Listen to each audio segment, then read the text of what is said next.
Good afternoon and welcome back to LI Studios. I'm Kyle Bechet, Communications Manager here at the Leadership Institute, and I'll be your host as always. Today we're going to talk about writing headlines that sell. Our guest is Josiah Ryan, who is currently the breaking news editor at The Blaze.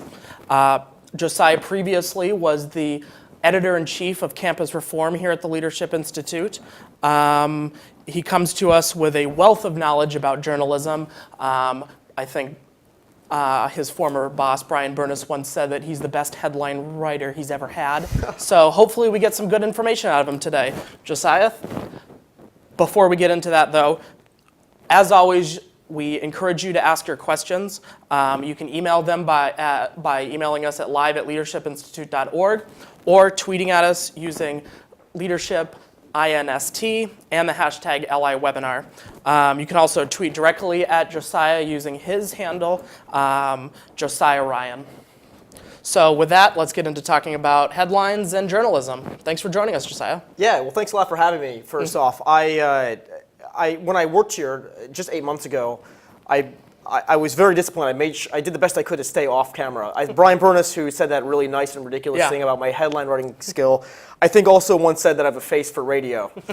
So, it goes both ways, and I generally agree with him. So I'm pretty uncomfortable on camera, but if I have anything I can share that'll be interesting or helpful, then I'm glad to be here. Funny stuff. All right, well, what about headlines? What do you have for us today? So I was thinking about this on the train ride down here from New York, and headline writing is something, I guess I can't quite live up to Brian's description, but I guess it's something I'm okay at. And it's not something that I really think through that much. It's kind of intuitive to me. And that might be because I've been in journalism for my entire career since I graduated in 2007. So it was an interesting exercise for me to kind of think about, well, how do you do it? And why is it important? So first of all, let me tell you how important it is to those of us who are in the industry. At The Blaze, we think of it as just about the most important part of the story because it decides whether or not people will click. And in our business, our currency is clicks, right? That's how we not only share our conservative ideas, but also it's how we pay the bills. There is a direct relationship between how many people click on our stories and how much we get paid. Right. And as Morton, who is our overall host here, always says, you can't change the world if you don't pay the bills. So we have a double reason to try to get people to click into our stories. Naturally. So it's so important to us that it's the kind of thing that's done on several different levels. We have the writers write headlines, and then we have the editors kind of go over them and rewrite them again. And we don't always have this policy, but we've had this policy from time to time where writers are actually required to write between 10 or 15 headlines for every single story. And the purpose of that is to make sure that we explore every single angle, every single possible avenue for connecting with our audience there is, and then choose the best one. So then just to wrap up that thought, there's one other thing we do, and again, this is to show how important it is for us. We actually have software at The Blaze where we do headline testing. So at if you visit theblaze.com, you may not be seeing the same headlines as someone else visiting theblaze.com. Interesting. We run the two headlines as competition against each other, and the one that earns the most clicks will end up being the one that we run in the long run. Gotcha. So it's sort of like your A/B testing where you're taking a random half of people and then another random half of people and giving them two different types of content. It's just like that. Gotcha. Interesting stuff. Yeah. So the other thing I wanted to talk about, I guess, is there are a lot of different kinds of headlines. And a headline can be anything from a subject on an email to a super serious headline on a super serious news story, like a news story about Ebola. Maybe we'll get to that later on. But it can also be that kind of, you'll never guess what blah, blah, blah, blah, blah, kind of, as some people call it, clickbait. Right. So there are all kinds of different kinds. And there's no... you'll hear people complain a lot about the clickbait ones these days, and I think we'll get to that later on. Right. But there really is no formula. It's about the psychology of the individual. It's about the psychology of your audience. Right. What's the best way you can connect with them? Yeah. So just a couple of quick things as we go through headlines here. Do you have any natural sort of character limits you put on yourself in terms of, we don't want it over 140 characters, so it's tweetable or something like that? Well, so my personal preference is really short headlines. Yeah. And I think the main reason I think comes down to the psychology. People are just I have ADD. I'm a child of the digital generation. I don't actually have ADD, so no disrespect to people who do. But I have a very, very short attention span. And when I see a big block of words, my mind just glazes over. Especially if I'm just like surfing the internet for fun. So Right. I like to keep it really short, like 80 characters, Right. 5 words. Right. But again, there are no rules. If you go onto the Blaze right now, you'll see some monstrosities. Now, I didn't necessarily approve all those or any Right, of those. right. But there are some other reasons for keeping them short, which is that in Google searches, if you want the whole headline to show up, or on a lot of different websites, if you are trying to tweet a headline, it's much more likely someone's going to tweet it if they don't have to, if the end isn't chopped off, or if they don't have to rewrite it in some sort of way to fit it in there. You want to make it easy as possible for people to spread your content so that more people read it and you get more of those clicks that we were talking about That's earlier. absolutely right. You want it to be almost like a sneeze or something like that. Right, where right. And I know that when I'm going to share something, if there's any friction, I'm like, forget about it. Right. Interesting.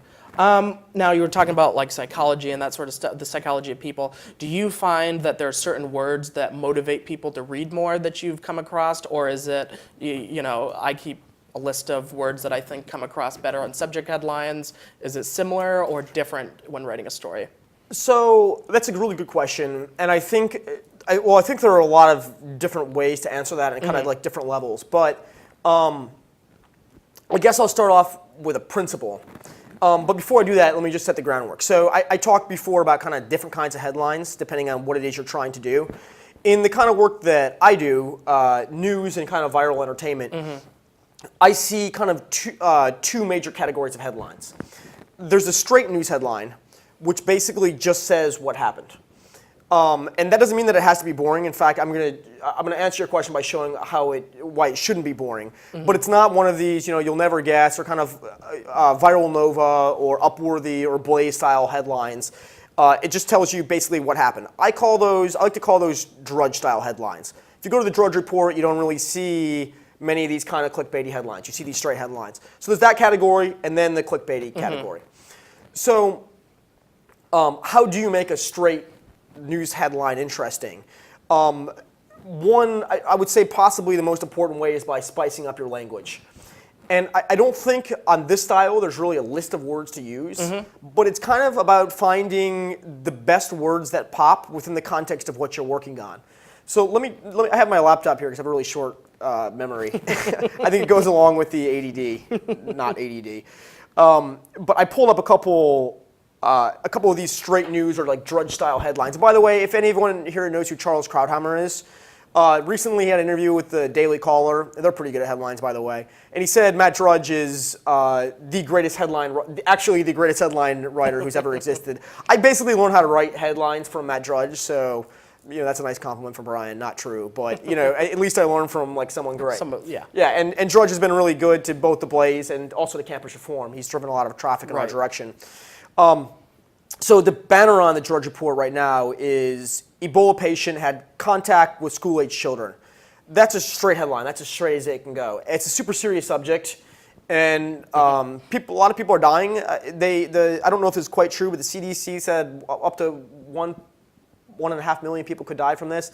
It's not something you want to clickbait. And every now and then you see, I think CNN did this a couple months ago, where they clickbaited a celebrity death. Like, you'll never believe, who died now. Wow. Click to find out. They didn't say click to find out, but something like that. And they got hell for it because you don't play those sorts of games with serious issues. Okay, so that's a straight one. Ebola patient had contact with school-age children. It's an interesting story. The nation's kind of gripped with this right now. It's news relevant, so people are automatically going to hear the word Ebola. I have to check out what's going on here. That's exactly what it is. It's the big narrative. So you don't really need to make it too fancy. It's the content is what compels the movement. Right. So then let's move down one. So this is also a straight news headline, and this is also on the Drudge Report today. Roller coaster strikes deer at theme park, kills animal, covers passengers in blood. Okay, that is not as serious of a news story, right? If you or I never heard that story, it wouldn't affect our lives, wouldn't be Right. any danger. It's not anything we really need to know. But it is a pretty good story. But what makes it a lot better is, for me, roller coaster, I'm big on words. For me, roller coaster kind of like pops out of print. Right. Probably because there's something, in all the out in all of us, like loves roller coasters, or most Right, of us. right. Or maybe we're afraid of roller coasters. It has an entertainment Yeah, we have like an value, emotion inherent that's associated with entertainment it. value. And then, it strikes a deer, so there's again like a strong visual at a theme park, another strong visual, kills animal, covers passengers in blood. Like strong visuals, really Right, pop. right. So what you want to do is, no matter what story it is that you're working on, you want to try to find the most colorful stuff like that and pull it out. So I covered the United States Senate for several years for the Hill newspaper. And the floor of the Senate is just about the most boring place on the face of the earth. And so, You don't like listening to 20-hour speeches or something right, like for a that. bunch of like old Right, white right, guys right. who, all look and sound the same, and most of their ideas are kind of the same. So, the challenge there was like, well, how do we create stuff that people will click on and, be entertained with? So I was always, it wasn't rocket science, I was always looking for those kind of sorts of words. And I pulled a little list together of them here somewhere. So this might be like a little inappropriate, so bear with me, viewers. But so we would call these kind of words like Nazis. Because like Nazi or Holocaust or Hitler is just an example. Right. The sort of thing, like if anybody mentions that on the floor of the Senate, it has so much like emotional baggage with it, and it pops so much that you immediately have news. Right. So we just kind of use that word to kind of like cover the whole thing. So that's an example. One of the headlines I wrote did really well. It's Senator Brown, I think he's from Ohio, really boring guy. He said Hitler and Stalin also tried to destroy unions. He's an anti-union guy. Big news, right? Boring subject, big news, because he brought like the Holocaust into it. Another one, if you can ever bring sex into a headline or story, Right. And do it in an appropriate way, Right. that will help your story move. So here's a headline from Campus Reform, I think from late last year. Infamous porn prof. And we put porn prof in single quotations because it's somebody else's quote. We didn't make that up ourselves. We're not a tabloid. Infamous porn prof admits he had sex with young female student. Just again, grabbing the most colorful language we can and putting it right in there. So those are all like really good ones. I'll give you one more example. I'm going on and on here, I feel like. One more example of a going. colorful headline that's on the Blaze right now. And again, this is not a clickbaity headline. This is actually a straight news headline, even though it's super interesting. Terrifying cycle in single quotes. That's a quote. Terrifying cycle of biblical plagues and Moses' daring courage revealed in new Exodus movie trailer. So again, we have terrifying, we have biblical, we have plagues, we have Moses. I mean, this one, daring courage, this one's like almost a little too much, if anything. So just to recap, when you're talking about headlines, we should be pulling up images for people. They should automatically invoke images in order for them to want to read more in your story. Well said. In fact, I couldn't have said it better myself. Well, there we go. Now, so we kind of went through some of the good things that you like to see and some of the ones that automatically generate thoughts of, I'm going to click and read more. What are some of the worst types of headlines? Ones that, what are some words to avoid, things that people just, probably find uninteresting? Any tips that you can give us on those? Well, the worst thing is to be boring. That's not the worst thing. The worst thing is to be dishonest, or to overpromise. I'm going to use a Mortonism again here, or to overpromise and underachieve. I'm sorry to say that in conservative media, especially kind of the swamp of conservative media, and I won't say names, so I don't get in trouble. There's a lot of this going on. Because I read thousands of headlines every day. That's part of my job.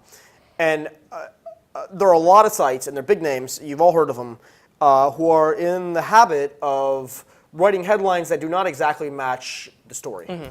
And that's wrong, not only because it's just simply wrong, and a journalist's job is to tell the truth, but it's a bad business practice because every time you're writing a story and you're writing a headline, you're building a brand. You're representing your brand.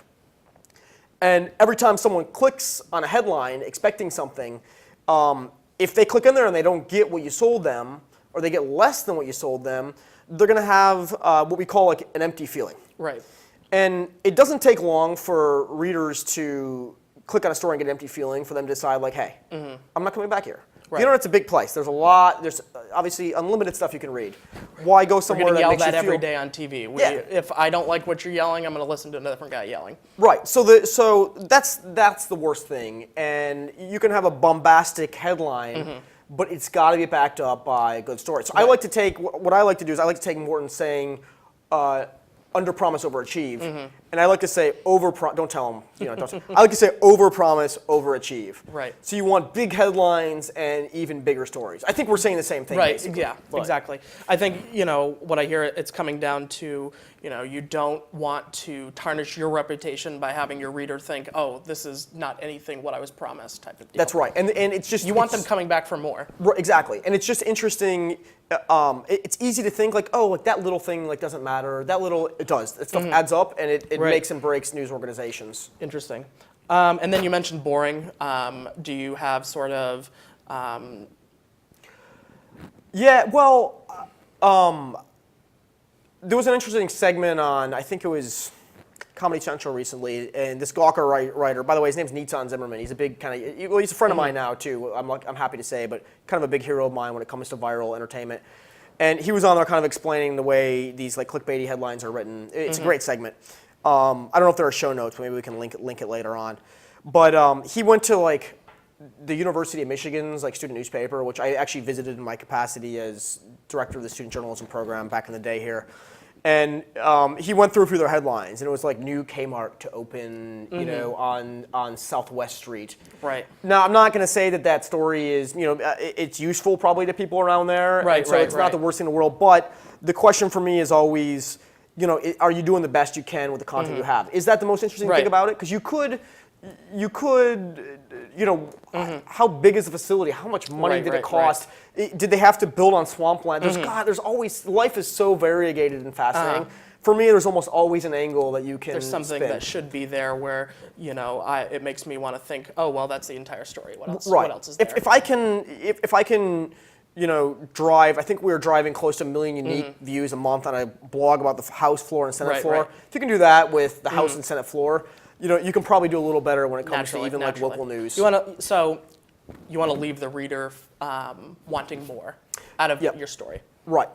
And I think Morton, as we've talked about, always has the, add the sparkle to it to beef up the story and make it more readable for That's the a people. good one. I hadn't remembered that one, but Morton's a great writer. Not to just sit Yeah. there and praise his name. I'm not a Kiss. Right. You know right. what? But Interesting. So we've talked about clickbait. Maybe talk about what clickbait is for some people that might not know what it is, Okay. and then also the ethical side of it and the unethical side of it. sounds good. Most of the headline writing I've talked about so far has been the straight news stuff, and with those kind of fascinating headlines, I think we show that there is a really compelling way to move straight news headlines. That's what Drudge does. The other side of the other big category of headline writing in the news business, anyway, is this clickbait stuff that I'm sure you've all heard of, and some of you are probably sick of. We do. I'm not calling it clickbaiting. I'm looking for another euphemism. We do the curiosity gap, as we call it at the Blaze, and I read the tip box for theblaze.com, which is a big job. We get a lot of tips because we get many million unique views a month, and I get a lot of complaints about, hey, how come you guys don't just say it the way it is? Why do you have to do these gimmicky headlines? Well, the answer to that is through our A/B testing that I mentioned earlier. It works. This very same people who are complaining about the clickbaity headlines are clicking on them and reading the stories. And there's no question about it. I actually don't really like clickbaity headlines either. I'm kind of a discriminating news consumer. I might even be a snob. And I hate that sort of stuff. Just tell me Right. what it is, and then I'll make a rational decision on whether I'm going to go in or not. And I feel like news outlets should trust me to make my own decision on whether I want to read something or not. But the people vote with their feet, and they like these kind of headlines. So let me just scroll down here to what I have to say about the curiosity. A few cheap examples. You'll never believe who Taylor Swift is dating now, right? That's an example. You guys have heard all these. this is kind of a terrible one. This guy's wife got cancer, so he did something unforgettable. I guess that one's not too bad, but you see where the gap is, right? It's, we get you in just enough to get interested, but if you want to know like the really good part, you've got to click in. And again, that click is worth money. There's a direct formula between how many clicks those get and how much money websites make. So I'm trying to think about what I want to say about clickbaiting. Here's another one. This one is from the front page of the Blaze right now. Dog became rock solid after falling into hot tar. See his amazing transformation after a 2-day rescue. So what we would usually do in one like that is, I'm not sure if we did that today, but we would actually hide the photo. And so you hear that the dog fell, that the dog became rock solid after he fell into the tar. But if you want to like see what it looks like, you got to go in and you got to click. Right. So my personal opinion about this clickbaity stuff is that I think it's going to fade and that it's already fading. I think it started off really hot with like Upworthy and some of these uber ultra viral sites. But I think we're all kind of feeling a fatigue from it now. And I think if you look at what Facebook has announced and other viral internet sources that like BuzzFeed or Imager or any of those, they've started spam blocking those sorts of things, and it prevents those from even being in our news feeds anymore. And the way that really works is, one of the big, no one really knows exactly how it works, but one of the big things Facebook is measuring is engagement time. Right. And so that goes back to the overpromise, overdeliver. If you do one of these clickbaity headlines, and someone clicks in there and they don't immediately see what you promised them or what you baited them into, they're gonna leave. And so Facebook's looking at the content that you put on their site, right? And they're looking to see if people are actually enjoying. They're probably looking at the bounce rates and seeing if people leave quickly, within seconds of clicking on your headline, then that's going to drive your bounce rate low. That's exactly right. So, and Facebook for almost every online publisher right now is a very, very big percentage of readership. Yeah, exactly.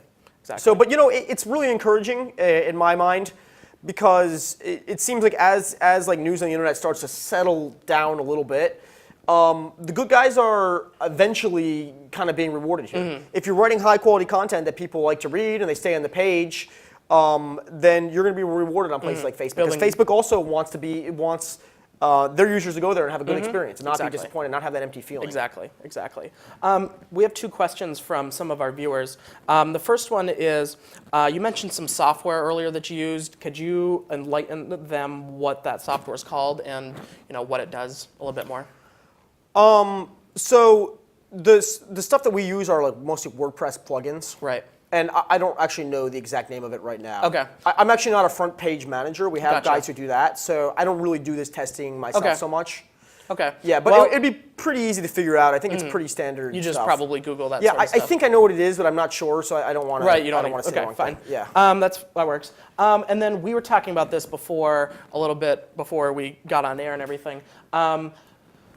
This person would like to know if you can offer any insight as to treating the different headlines which you talk about and then the subject lines of emails, and if the same principles apply.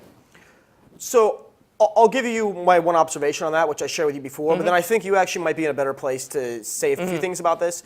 I was just thinking about how headline writing and email subject line writing are very similar. And I'm always impressed when I get an email from an organization, often an organization about which I do not care at all.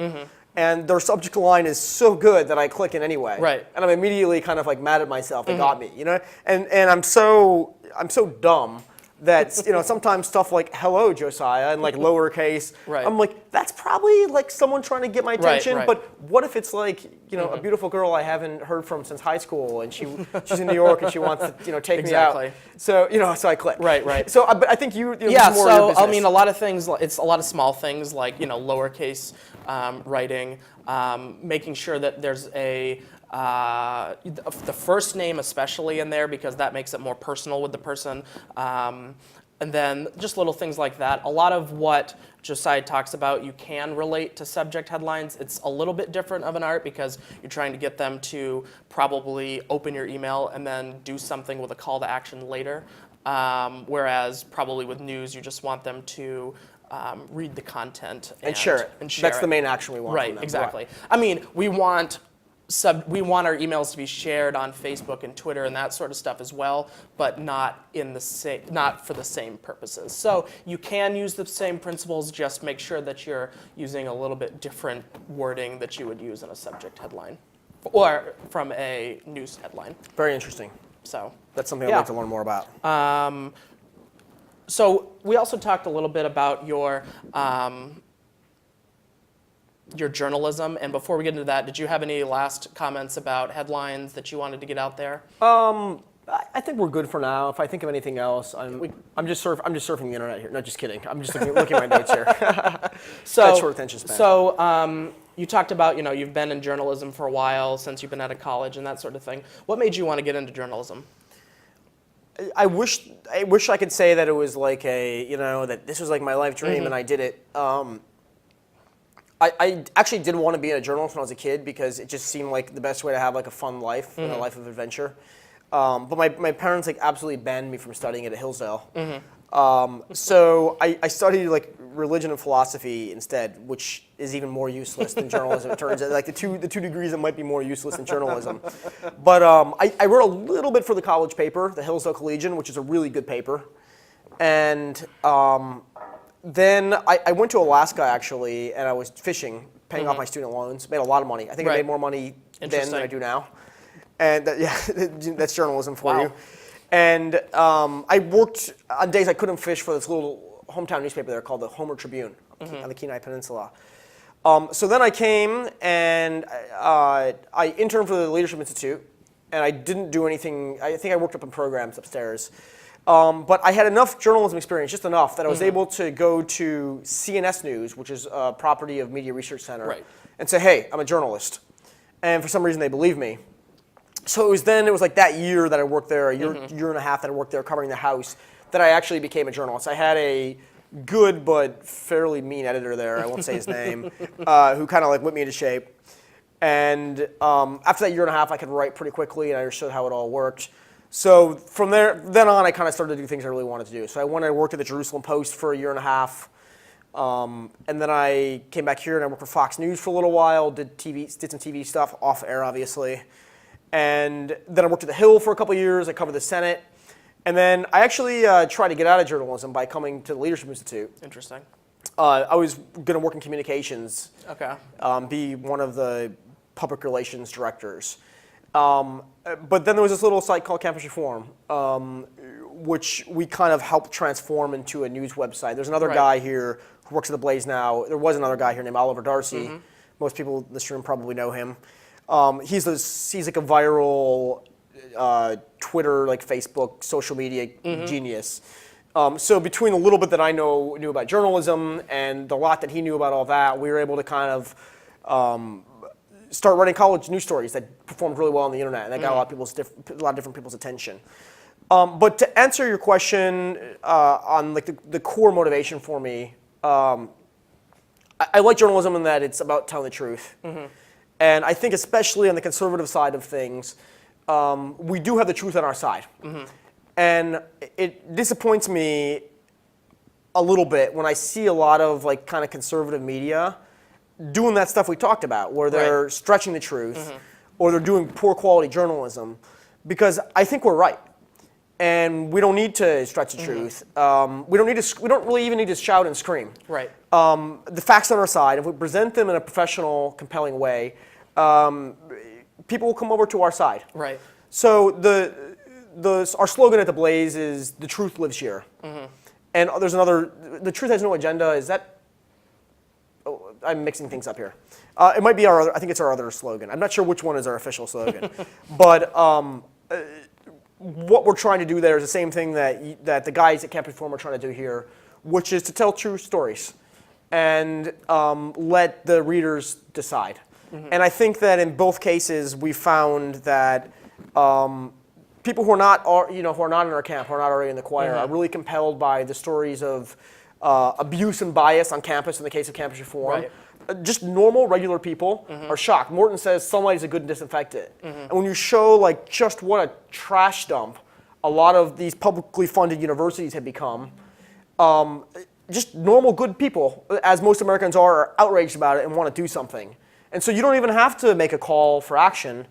They see it, they're outraged, and they want to be a part of the solution. Now, we have a few more questions coming in from our viewers, which is great. Keep them coming. So when you're posting your stories on Facebook, have you come across using like if you agree posts, and what do you think of? What are your general thoughts of them? So I'm not a Facebook guru. When we were at Campus Reform, we used those. Yeah. My initial reaction is that it's not a very professional way to do it. It's a little bit begging for Yeah. interaction. Again, I did it, so I'm I not think saying, I don't know if they do it now or not. Nowadays, I think there's better ways to do it. A lot of times, Facebook also will spam block the word like, comment, or share if you put it didn't in know that. your post. So that will actually decrease the amount of people that actually Exposure. see your post. So I would generally say find a better way to say it if you're going to use it. I like that. Then we have It's the funny thing is and I think you know this, Kyle, but it's what's good at one time on the internet is not. There's an internet culture and it moves very, very quickly. So the clickbaity stuff may have been good for a while and now it's kind of going out of style. That sort of thing was probably good when it first started, but we've moved on to other effective ways of communication. Right, exactly. Spice it up, make it interesting. I think it all goes back to this whole headline: don't make it boring, and paint a good picture for people. We have another question in. This person says, I come from the old world of journalism, where I appreciate understanding the full story, but unfortunately today you lose readers after 300 to 500 words. What are your thoughts on a short series of articles? For example, I'm against raising the minimum wage.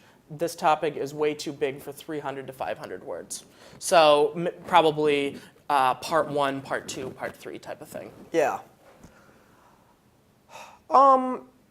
It depends on your audience. I read long form stuff, and I think we're seeing a pretty big resurgence actually in long form stuff. But it's not necessarily the same people who are reading long form as short form viral stuff. So if I wanted to make a compelling case against minimum wage, and I wanted it to have the broadest reach possible.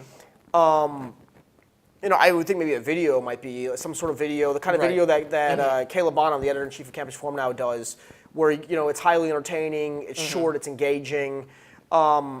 So you could do a long-form thing in segments, but I don't really think. I don't think that would really have the reach you would want it to have. I think you should either target the sort of people who are going to read long form with a long form piece, and make it really good, and try to advertise it in circles where there are people like me and the reader who are, and the audience member who are interested in that sort of stuff. And there's a lot of them. Not as many as there are who like viral cat videos, but there's a lot of them. So try to reach them, go for them, and just do it. Do a long form piece. But if you're trying to reach the broader segment, don't despair about the fact they don't read long form stuff. Figure out how to meet them where they are. On the topic of word counts in the content portion of journalism, is there a hard and fast rule that you have on cutting it off after a certain point? Obviously, we live in a high volume world where everything moves quickly, so you want to get your point across within those first couple of paragraphs. But is there any hard and fast rules you have on that sort of stuff? No rules. Absolutely no rules. I think a story can be anything from half a sentence and then a video. But then, like I said, the kind of stuff I like to read is long form. And at the Blaze, we have people who are doing both. We have good writers. I mean, the problem is that you might be able to do 10 short hits in a day, and a lot of people read those, and it's a lot easier to pay the bills if a lot of people are reading. Where, like the other audience member said, not so many people read long form. So it's harder to pay the bills on long form stuff. But we do it anyway because it's part of our mission to do good journalism, to tell the truth. Yeah, so I forgot what the actual question was. But I think we answered that one. How did you get your start in journalism? I mean, I know there's a lot of people out there that are watching today thinking, this is a good, part for me to figure out how to write good headlines so I can also get my start in journalism. So how did you get your start, and how do you recommend other people get involved in journalism? if you can write good headlines, or if you learn how to write good headlines, that will be a big advantage to you in trying to get into journalism. And I think the way how to learn the way to learn how to write good headlines is, well, read good headlines. And I would say just read the headlines every day in the Drudge Report. You can't spit for straight news. You can't really do better than that. Right, right. And then for whatever you write, do that discipline where you write 15 headlines for it. Force yourself to do that, and then choose the best one. You will get good if you do that on all of your stuff. How did I get in? Well, I guess the first part is that I was willing to work for free. Yeah, because it is tough to kind of break in. Right. Because you got to learn all those skills. The skills are not the sort of thing you really learn in college. Anyone can be a journalist, but you do learn them from a lot of repetition and working with more seasoned journalists. So if you're going to have them teach you a lot, you need to be able to work at a price that doesn't cost them too much. So an internship is a really great way. And then once I kind of got in, I showed interest in journalism. I got a lot of help from organizations like the Leadership Institute. I got a grant from the Leadership Institute. I think it was called the Balance in Media grant. Yes. That certainly helped me. And then just a lot of the connections here, people helped me out. Yeah. That's how I got my first job. You mentioned the Leadership Institute. You did great work where you went around the country helping student publications on campus where a lot of journalists get their start today. So building those conservative newspapers on campus probably helps. Also, again, you mentioned the Leadership Institute and all the work we do. We have many trainings where you can all see on leadershipinstitute.org and take those trainings to help you out as well, or you out as well. What sort of things do you love about journalism? Well, it's been really good to me as far as that adventure side of things. I got to live in the Middle East for a couple of years and cover occasionally the conflict there, which was very interesting to me. I've gotten to meet a lot of really incredible people. I got to spend a couple of years, basically above the Senate floor, getting to know senators on a one-on-one basis. Last night I had dinner with my boss, Glenn Beck, with Oliver Darcy and a few other people. That's always really cool. And they were constantly The Hobbit. I was calling him the wrong Hobbit I think I was calling him Frodo the whole time, and it was actually Samwise, which I guess is probably a faux pas in Lord of the Rings circles. But Samwise was in the office a few weeks ago. I got to meet him. So it's just a lot of incredible experiences. And then there's a lot to be said for writing a story that has a big impact, where things really change. And I was actually reflecting on this the other day, because Campus Reform had a really good story that I didn't really have anything to do with, but I was just kind of watching from the side, where I'm trying to remember what it was. They wrote it and immediately, here's what it was. Immediately had to change. They uncovered a school, and I forget which school it was, that was making every incoming student take a test where they, or not a test, but fill out a form where they talked about their personal sex life. Which is outrageous on a number of different levels. Some parents would probably hope that their incoming 17-year-old, 18-year-old daughter or son, wouldn't have much to report in that department. And almost by talking about it, you're encouraging it. But also, the school was taking this data, or taking these tests and using them for, God knows what. So Campus Reform wrote this story. They're the first ones to write it. It got on the Drudge Report. And within a couple hours, the school canceled the whole thing. They just pulled it. And we saw this happen over and over and over again at Campus Reform. I've actually never ever worked anywhere, including where I work now, where things have, where they have the capability to change things as much as Campus Reform has. It's really incredible. I think this year, Campus Reform has been involved with 4 firings of professor and the demotion of a vice president. So you can affect real change through journalism. And they're bad, they're bad guys. Right. These are people that trash conservatives, trash students, and make it very uncomfortable for them on campus. Right. I don't mind if a professor is liberal. That's fine. Yeah. This is a free country, but they're just discriminatory people. They're hateful people. They can't stand anyone who doesn't agree exactly with their radical ideas. And it's just not America. And Campus Reform does a great job of rooting these people out. And even more than the university industry in America is huge and it's lucrative. 5 scalps is not really that many, but it puts the fear of God in all the other professors. Right. It's a deterrent. We got a professor fired at Michigan State University last year. I remember. I remember when it happened. I remember just thinking what must it be like for all of his buddies who are also agree with him as they Right. go up on the stage? So they're going to watch what they say now, and they're not going to bully anybody because they know if Exactly. they do, like There's we might be in people there with watching a hidden camera, and that they're the Exactly. next to go. Exactly. It's a good feeling. We have a few more questions coming in over Twitter, which is great. So this one is, what do you think of using a recent current event to reflect back on similar events from the past? Good idea, bad idea? Can you say that again? Sure. So what do you think of using recent current events to reflect back on similar events from the past? A good idea or a bad idea? Recent current events? Yeah. Well, I'm not exactly sure. So if to make an issue that might have come up in the past, say, for instance, maybe you take the IRS scandal and then bring it back on the corruption of the current administration or something of that nature. Oh yeah, I'm all for that. I In think, the headlines, okay, tell especially. Me, oh, in headline. Okay, so tell me if this is a good example. So remember when President Obama did his coffee cup salute a few days ago?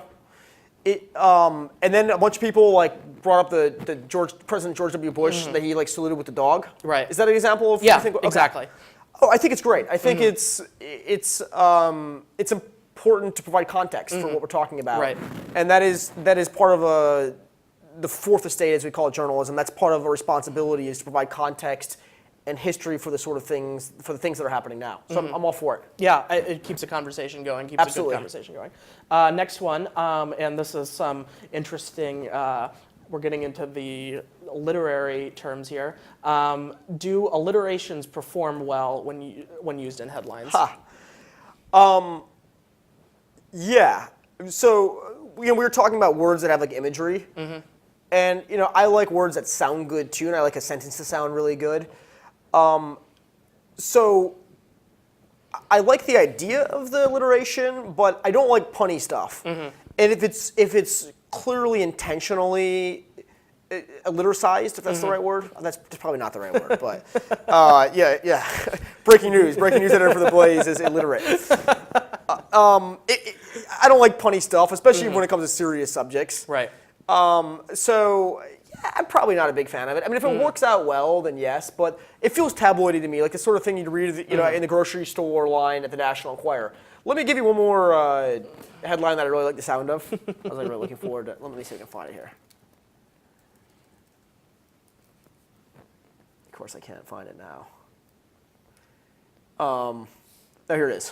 And this one comes from Nitan Zimmerman, so just hat tip to him. Sneaky Beagle heats up chicken nuggets while owner is away. I just like the way it sounds. And I like the story too. Sneaky Beagle. Sneaky Beagle. That's not alliteration, but there's a really nice ring to that. Heats up chicken nuggets while owner is away. Sorry, That's yeah. I'd read that. right. It's kind of like one of those Good entertainment value there. man bites dog stories. Right, exactly. It's out there, and we all want to know what are you talking about. Right, I would definitely click on that. What about questions as headlines? Have you ever come across that? Would you ever use that? Yeah, we do those. Okay. Yeah, we do those. I'm okay with them. I don't have any deep thoughts about them though. Okay. Sorry. Then let's see here. One last question from our audience. What do you think about conservative organizations being on LinkedIn specifically to take advantage of news feed functions? On LinkedIn? I know nothing about it. Sorry. Yeah, well, there we go. I guess that's an interesting topic for another time. Yeah, I'll definitely.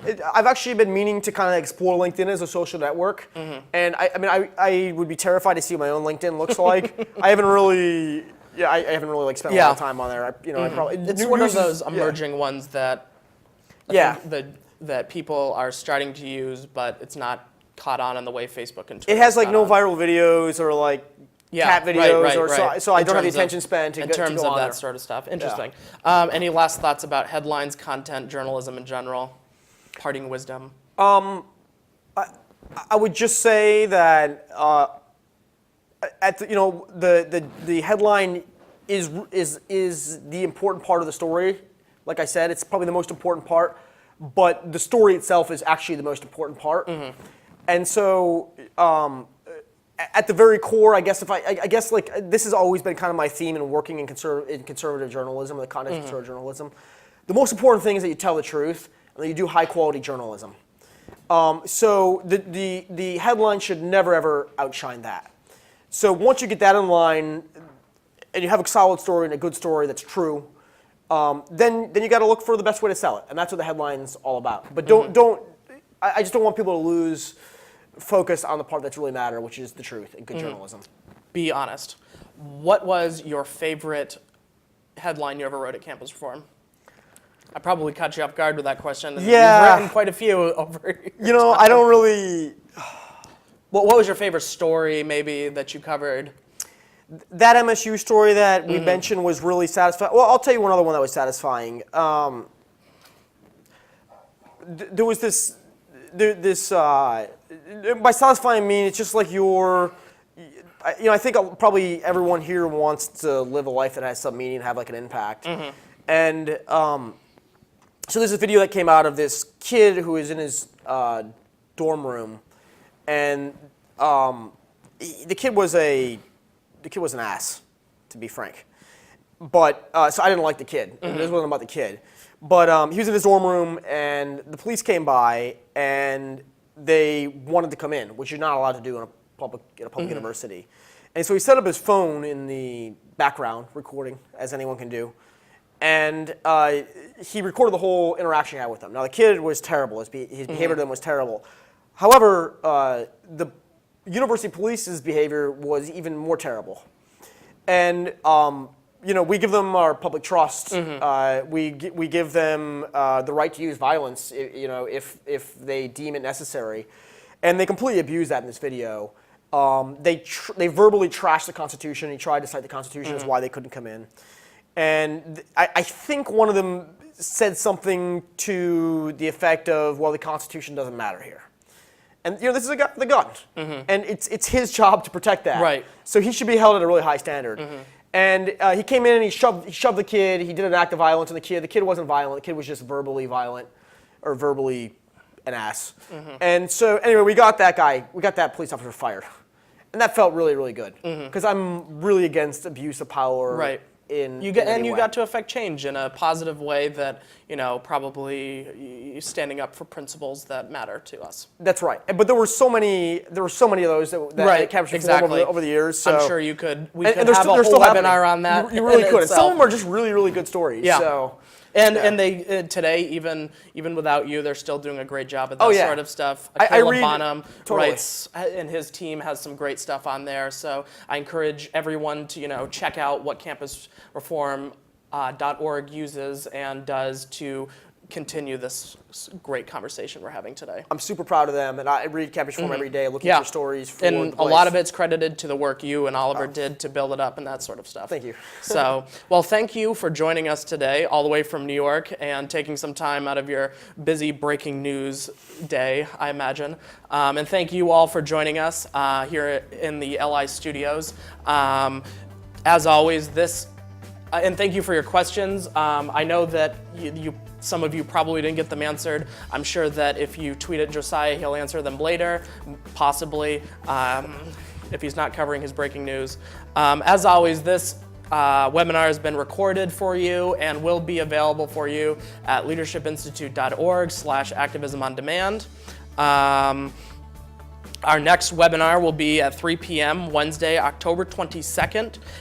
And this one will be on real activism on campus, student success stories, with our National Field Director, Mike Armstrong. Thank you again for joining us, and have a good evening.